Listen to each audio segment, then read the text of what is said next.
Next problem we want to talk about is prove that n cube minus n is divisible by 3 whenever n is a positive. Okay. So now let's see. So again, let's write down the statement Pn. Pn is what? Pn is that 3 divides n cube minus, right? Yeah, that's what it means, divisible by 3.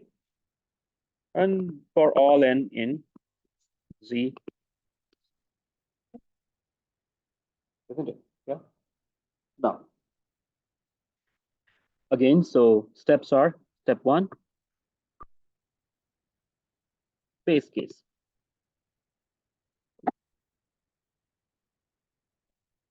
So what is our base case? In our base case, what we are going to do is um, prove P1, right? So P1 is, so for P1, let's investigate. So 1 cube minus 1 is 0, right? And 3 divides 0. 3 divides, and 3 divides 0, right? Why does 3 divide 0? Remember, what is the test question? What is the definition of divisibility? That 3 times 0 is equal to 0. Therefore, 3 divides what? 0. Isn't it? Recall again, A divides B if there exists some integer k such that ak equals to. This is the definition of divisibility. So we have shown, in this case, k is 0. So we have shown that 3 divides. Okay. So step 2, induction hypothesis.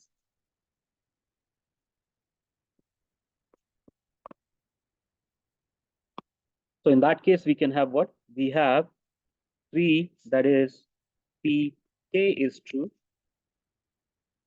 And that is same as saying 3 divides a cube minus k. Right? Now we can write it as 3 times something is equal to a cube minus k, or we can basically, use some other result. So if you want, we can do this. That is what there exists some. Now we can't use k, so let's say there exists some integer, say k1 belonging to z, such that what 3k1 equals to k cube. You agree? That is what the definition of 3 dividing k cube minus k is, isn't it? Now, step 3, prove for k plus 1. Step 3, so for pk plus 1, let's investigate. What do we want to prove? I will write it on the side so that we know what we want to prove. We want to prove that 3 divides what? A plus 1 cube minus a plus, isn't it? This is what I want to prove. Yeah. So let's see. So we can start by investigating what is k plus 1 cube minus k plus 1.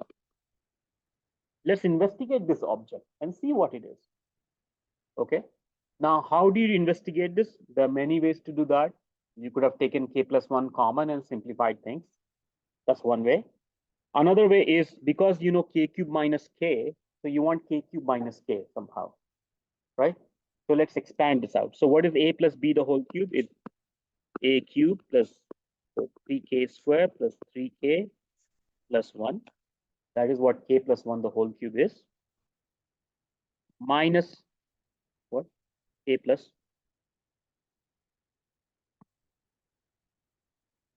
Okay. Yeah. So you're using a plus b the whole cube formula. A cube plus 3a square b plus 3ab square plus b cube. Now, out of that, I'm going to collect k cube minus k. Yeah, you see that intention, right? Why am I doing that? I need k cube minus k together because I'm going to replace it by 3k. And what is left on the other side? I have 3k square plus 3k plus 1 minus 1. So these guys cancel out. You agree? Now I'm going to replace this by what? K cube minus k by k cube minus k by 3k1. I have 3k square plus 3k. Take 3 common. K1 plus k, sorry, k1 plus k square plus k. Now, this is some integer, right? Isn't it? Let's call this k2. I just want to give it a name. So this is 3 times k2. Yeah. What is the meaning of this? This means this implies 3 divides k plus 1 cube minus k plus 1. Therefore, what? Therefore, pk plus 1 is true. And then we argue, therefore, by principle of mathematical induction,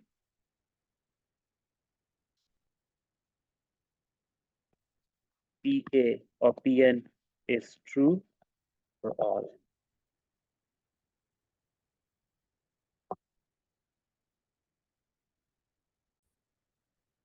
Yeah. So earlier we basically counted the subsets of size 0, number of subsets of size 1, number of subsets of size 2, and so on, all the way to number of subsets of size n. And we use binomial theorem to prove this. Now we are going to use induction. So let's see how will we do it by induction. So let's see. So again, what is the statement? P of n is that, what is the statement? That if size of S is equal to n, this implies the power set of S size is to the power n. Okay, this is just a short way of writing, but it's written earlier. So again, we'll start. This is for all n in n. This is same as saying natural numbers. Okay, so you can think about natural numbers starting from. You can think about natural numbers starting from 0 as well. Okay, so let's see. So in this case, the smallest one is p of 0. Yeah. P of 0. So LHS is what? So P of 0 is what? So size of S is 0, right? This implies power set of S has only one element, which is what? Empty set. Power set is a collection of subsets, so it's an empty set as a set inside the thing. So this implies what? Power set size is what? Yeah, exactly, is basically 1, which is same as 2 to the power 0, isn't it? So therefore, what? P of 0 is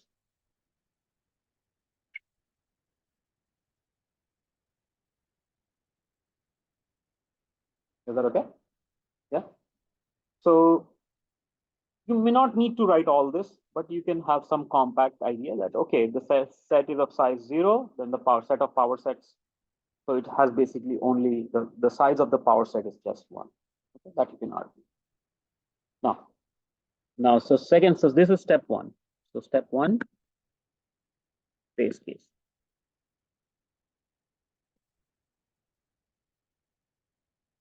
Step 2, induction hypothesis.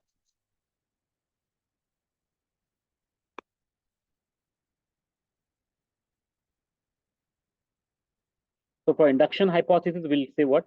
Assume pk is true. Okay, so you know what if pk is true? That means what? That statement that if size of S is k, then the size of power set is 2 to the power. The size of power set is 2 to the power. Okay.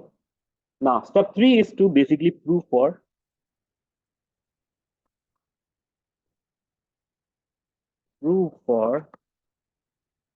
k plus. All right. Now, how do we do that? Well, we can do it in the following way. Let's take our set S to be x1, xn, x. Okay. Why? I mean, like I'm trying to label all the elements from 1. So it has basically k plus, sorry, xk. And then the k plus one element is what? X. All right. The idea is basically I'm going to leverage somehow So now there are two things, right? So there are two possibilities. What are the possibilities?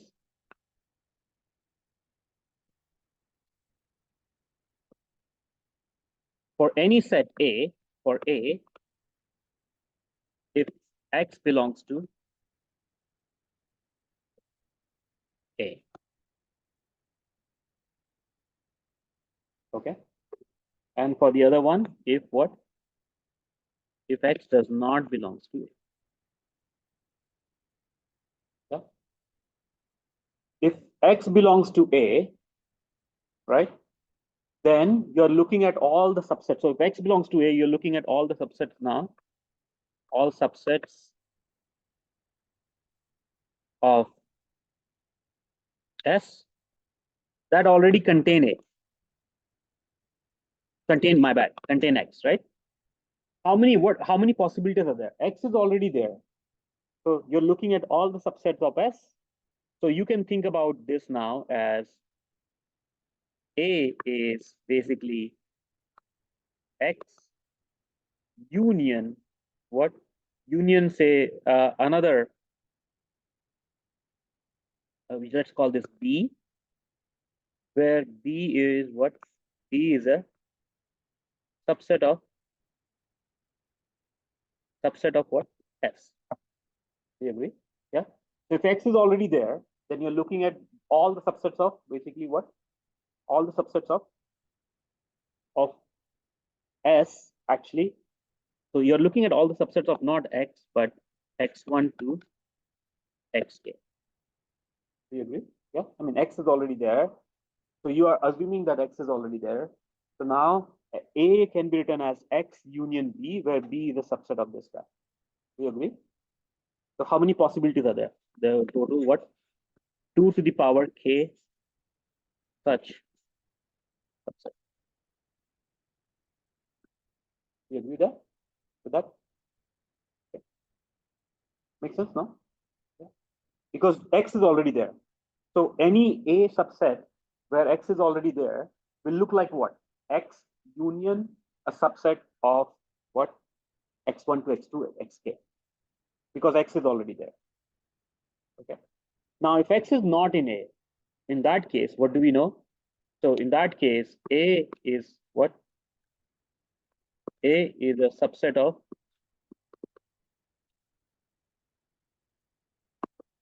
X1 to what? Xk. Yeah. How many such possibilities are there? 2 to the power K such subsets. Yeah. So total is what? Number of subsets is going to be 2 to the K plus 2 to the K. Yeah. Note, this is not always true. You have to argue that there's no overlap. Yeah. No overlap. What do I mean by no overlap? We are not counting the same set in both the things, right? And the reason for that is one of them has X in all of those subsets, and the other ones do not have X in all of those subsets. How can they have anything in common from this side to this side? So therefore, total number is what? Total number of subset is 2 to the power K plus 2 to the power K, which is going to be 2 to the power K plus, right? Isn't it? 2 to the power K plus 2 to the power K is 2 to the power K plus 1. That we have already seen earlier examples. So therefore what? Therefore Pk plus 1 is. Therefore by mathematical induction, Pn is true for all n belonging to Z plus union 0, which is same as the natural numbers. The idea is you're starting with 0, 1. Okay. Some people include 0 in the natural numbers. Mostly computer scientists want to say that 0 is in the natural numbers. Mathematicians start with 1, 2, 3, 4. It doesn't matter how you label it. Okay.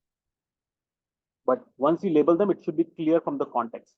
Let's say if you are, there will be no sign of ambiguity. And if there is an ambiguity, you can always ask. Yeah. So generally the idea is some books consider 0 to be in the natural number set. Some books do not consider 0. In our case, we are assuming that 0 is there.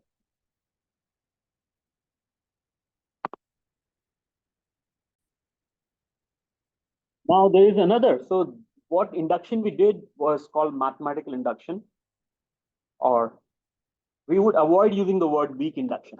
Now there's a stronger version of mathematical induction. Okay. So let's see what is a stronger version of mathematical induction. So let's try to motivate ourselves with a problem. Okay. Well, okay. So, or maybe we can first discuss what is a strong induction and then use that to prove something. Okay. So strong form of mathematical induction uses the same base step. So the base step is same. What is different is basically in the induction hypothesis. Okay. So what you're doing is, so for inductive step, basically you assume that pk is true for all k starting from 1, 2, 3, 4, n, and then you prove for pk plus 1. You see the difference?